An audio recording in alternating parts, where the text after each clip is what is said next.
Supreme കോടതി chief ജസ്റ്റിസിന്റെ Vazhachal സന്ദർശനത്തിന് മുന്നോടിയായി അതിരപ്പള്ളി മേഖലയിലെ ആദിവാസി ഊരുകളിൽ ലഹരിവിരുദ്ധ ബോധവൽക്കരണവുമായി എക്സൈസ് വകുപ്പ്. ചാലക്കുടി എക്സൈസ് റേഞ്ചിന്റെ നേതൃത്വത്തിലാണ് വിവിധ ഊരുകൾ സന്ദർശിച്ചത്. സുപ്രീം കോടതി ചീഫ് ജസ്റ്റിസ് ഓഗസ്റ്റ് 9 വാഴച്ചാലും സമീപ പ്രദേശങ്ങളും സന്ദർശിക്കുന്നതിന്റെ ഭാഗമായി ചാലക്കുടി എക്സൈസ് റേഞ്ച് അതിരപ്പള്ളി ഗ്രാമപഞ്ചായത്തിലെ വിവിധ ആദിവാസി ഊരുകളിൽ സന്ദർശനം നടത്തി.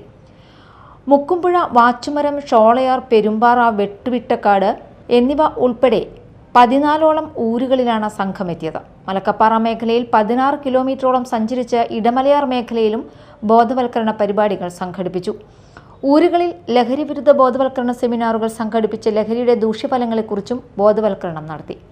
എക്സൈസ് ഇൻസ്പെക്ടർ KS സജിത്തിന്റെ നേതൃത്വത്തിൽ അസിസ്റ്റന്റ് എക്സൈസ് ഇൻസ്പെക്ടർമാരായ Sukesh Kumar, PP Shaji, Vimukthi coordinator KK Raju, civil excise ഓഫീസർമാർ, വനം വകുപ്പ് വാച്ചർ G കണ്ണൻ എന്നിവരാണ് പരിപാടികൾക്ക് നേതൃത്വം നൽകിയത്.